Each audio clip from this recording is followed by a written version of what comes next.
याद होगा जिस दिन पॉलिसी का अनाउंसमेंट हुआ था उसके बाद से जोर से देखिए बैंक निफ्टी गिरा, मोरेटोरियम बढ़ने वाली खबर जो है वो भारी पड़ती हुई नजर आई। और वीकेंड पर जितनी भी मैंने रिपोर्ट्स पढ़ी वो सब यही कह रहे थे कि ये तो दरअसल एक्सपेक्टेड था अब कि 40 बेसिस पॉइंट का रेट कट होगा। कुछ तो कह रहे थे कि उनको 75 बेसिस पॉइंट की उम्मीद थी, 40 ही हुआ है। डॉइचे बैंक का उस श्रेणी में है।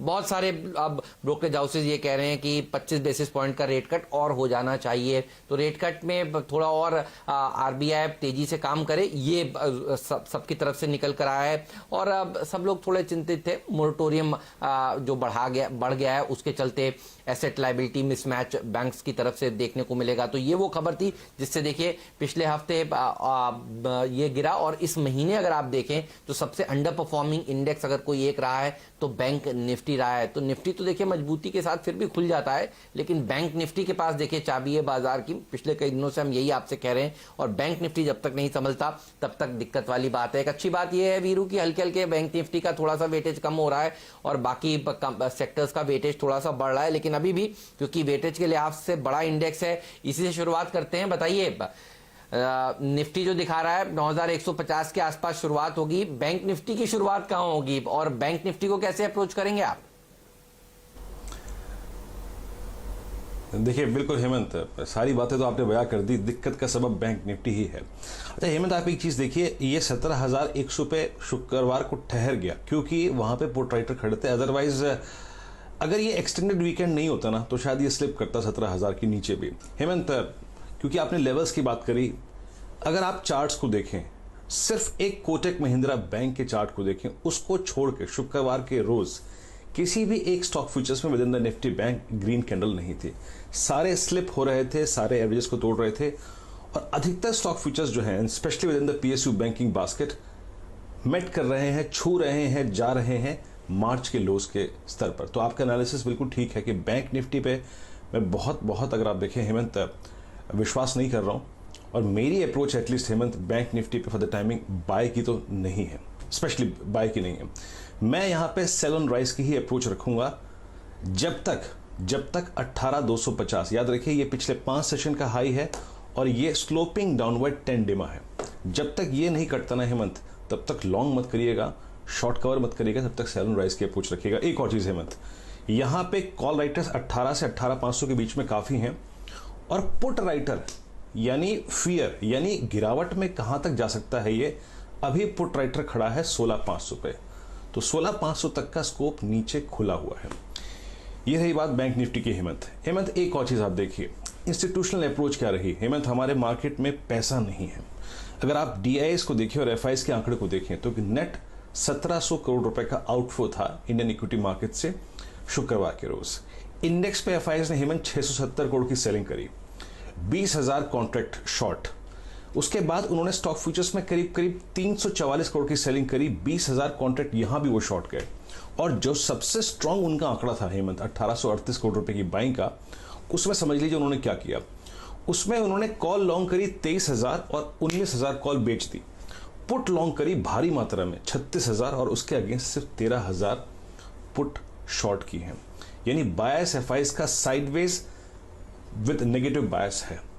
तो हेमंत मैं इस अप्रोच में, आपने बिल्कुल सही कहा कि हाँ निफ्टी का बहुत स्ट्रांग बेस 9,000 और 9,020 की रेंज में है क्योंकि वो एक बहुत स्ट्रांग बेस है, ऑप्शन बेस है। तो मैं इस तेजी में पार्टिसिपेट कर सकता हूं, करूंगा, लेकिन याद रखिए कहां तक। बहुत स्ट्रांग कॉल राइटर्स खड़े हैं 9250 की रेंज में, 9200 की रेंज में, 9300 की रेंज में। ये तेजी लॉन्ग करके कहां तक, सिर्फ 9230 9240 वहां पे काट लीजिए। और वहां पे शॉर्ट की अपॉर्चुनिटी देखिए, रेंज रहेगी निफ्टी पर 9,020 और ऊपर 9,240, क्योंकि ये बाजार इस वक्त ट्यूसडे, वेडनेसडे और थर्सडे शायद मेरे ख्याल से हेमंत ऑप्शन राइटर के ग्रुप में रहेगा, जो कि कॉल बेचेंगे 9300 की और नीचे 9,000 की पुट और प्रीमियम खाएंगे हेमंत। ओके, तो ये है निफ्टी और निफ्टी बैंक की स्ट्रैटेजी। और याद रखिएगा ये एक्सपायरी वाला हफ्ता है तो वॉलेटिलिटी और भी बढ़ती हुई दिखाई दे सकती है, तो इन लेवल्स का जरूर ख्याल रखें। फटाफट हमारे जानकारों को जोड़ लेते हैं। राजेश सातपुते, विकास सेठी, ये सब हमारा साथ देने वाले हैं। शुभम अग्रवाल भी आएंगे। Rajesh Satpute, good morning. बताइए आज की रणनीति क्या है और किन स्टॉक्स के जरिए ट्रेड होगा? Good morning Harshada, good morning Hemant, good morning everyone. देखिए हर्षदा, आपने बिल्कुल सही कहा कि ये morning, sir. मार्केट जो है ये एक डिलेमा में है कि एग्जैक्टली कौन से दिशा में जाए। और सबसे बड़ी बात है जो वीरेन ने लास्ट कहा कि ये प्रीमियम खाने का मार्केट है। छोटी सी चौक पे छोटी वोलेटिलिटी हो जाती है जहाँ पे प्रीमियम शूट होते हैं और उसके बाद फिर बाजार फ्लैट हो जाता है। तो ये बाजार प्योरली प्रीमियम खाने का मार्केट दिख रहा है, जहाँ पे रेंज भी वीरेन ने बिल्कुल सही कहा, 9000 ऑन द लोअर साइड और 9200। मुझे लगता है कि 9000 से लेकर 9200 इसी दायरे में निफ्टी रहेगा। रही बात बैंक निफ्टी की, तो बैंक निफ्टी क्लियरली एक सेल एंड राइज कैंडिडेट है, जहाँ पे 18000 के आसपास जब पुल बैक मिलता है तो 18000 के आसपास बैंक निफ्टी में सेलिंग होगी। सामने 17000 17200 के आसपास का पहला पड़ाव है और उसके बाद ये 16000 तक फिसल सकता है। तो वीक कड़ी जो है वो बैंक निफ्टी है। तो देखिए मेरे ये तो रही निफ्टी और बैंक निफ्टी की स्ट्रैटेजी। सो बैंक निफ्टी में सेल ऑन राइज और निफ्टी न्यूट्रल, यही मेरा व्यू रहेगा। देखिए अगर मुझे 2 स्टॉक पिक करने हैं तो मेरे आज के 2 पिक रहेंगे जो थोड़ा स्लाइटली डिफेंसिव हो। तो यहाँ पे टेक महिंद्रा मुझे इन पर्टिकुलर अच्छा लगता है, जहाँ पे कॉन्ट्रा बाइंग अपॉर्चुनिटी मुझे यहाँ पे दिखती है, जो हम हमेशा ढूंढते रहता हूँ। जहाँ पे मुझे जैसे लास्ट वीक हमने एशियन पेंट पकड़ा, डॉक्टर रेड्डीज, तो आज मुझे लगता है टेक महिंद्रा ये काउंटर रहेगा कि जहाँ पे अच्छा पुल बैक, अच्छी रिकवरी मिलेगी। So Tech Mahindra is a buy with stop loss of 515। इसका इनिशियल टारगेट रहेगा 565। दूसरा बाय कॉल रहेगा यूबीएल, यूनाइटेड ब्रूअरीज, जिसमें हमने लास्ट वीक थर्सडे एक रैली देखी, फ्राइडे कूल ऑफ देखा। मुझे लगता है कि आज फिर से यहाँ पे एक अच्छी रिकवरी, एक अच्छी शॉर्ट कवरिंग रैली यूबीएल में दिखेगी। So UBL is a buy, stop loss रहेगा 900 का, 950 का मेरा इनिशियल ट्रेडिंग टारगेट होगा।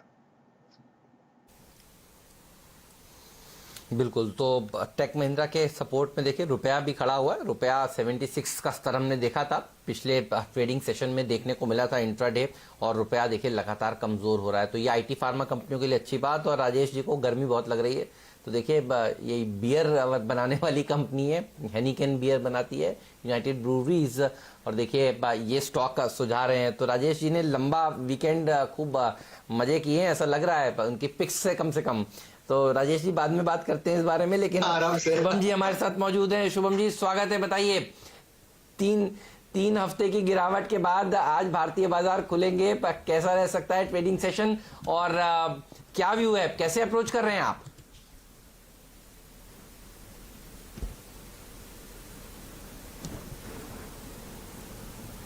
शुभम जी को आवाज पहुंच नहीं रही है शायद, डॉक्टर साहब एक बार चेक करिएगा। शुभम जी चेक 1 2 3, आपको मेरी आवाज पहुंच रही है? अब आ रही है हेमंत जी। सिर्फ आपकी आवाज थोड़ी देर पहले नहीं आ रही थी, बाकी सबकी आ रही थी। बताइए sir. Good morning Hemant ji. Good morning. बताइए कैसे अप्रोच करेंगे मार्केट?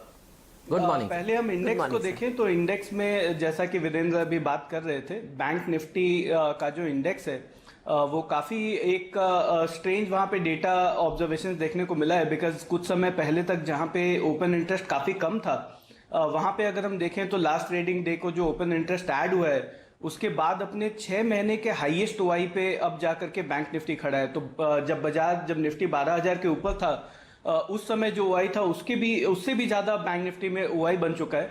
तो मुझे लगता है कि ये एक इंडिकेशन है कि एक डायरेक्शनल मूव हो सकता है कि हमें बैंक निफ्टी में आता हुआ दिखे।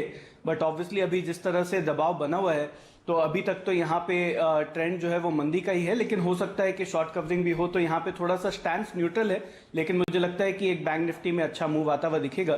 तो फिलहाल हम जो सेक्टर्स को जो ध्यान दे सकते हैं वो है, एक तो फार्मा जो बहुत समय से बाइंग में एक अच्छा रिटर्न देता जा रहा है, और वहीं पे आज मेरा एक टॉप पिक है डॉक्टर रेड्डी पे। डॉक्टर रेड्डी को अगर हम देखें तो लॉन्ग टर्म चार्ट पे एक बेहतरीन आउट परफॉर्मर रहा है, अपने ऑल टाइम हाई के आसपास अब जाकर के ट्रेड कर रहा है। और मुझे लगता है कि अब ये जो कंसोलिडेशन ऑल टाइम हाई के पास देखने को मिला, वहां से एक ब्रेकआउट आता हुआ दिखेगा। तो डॉक्टर रेड्डी का 4000 के स्ट्राइक का जो कॉल ऑप्शन है, और ये मैं जून की एक्सपायरी की बात कर रहा हूँ, उसको हम खरीद के चल सकते हैं। 165 का टारगेट होगा और 95 पे एक स्टॉप लॉस मेंटेन करें। और एक जो सेल का कैंडिडेट है वो है पावर ग्रिड, और पावर सेक्टर को अगर हम देखें तो वहां पे ऑलमोस्ट सारे स्टॉक्स में एक करेक्शन देखने को मिल रहा है। तो 150 के स्ट्राइक का जो पुट ऑप्शन है जून का, उसको हम खरीद के चल सकते हैं। 6.5 रुपए का टारगेट होगा और 3 रुपए पे एक स्टॉप लॉस मेंटेन करें।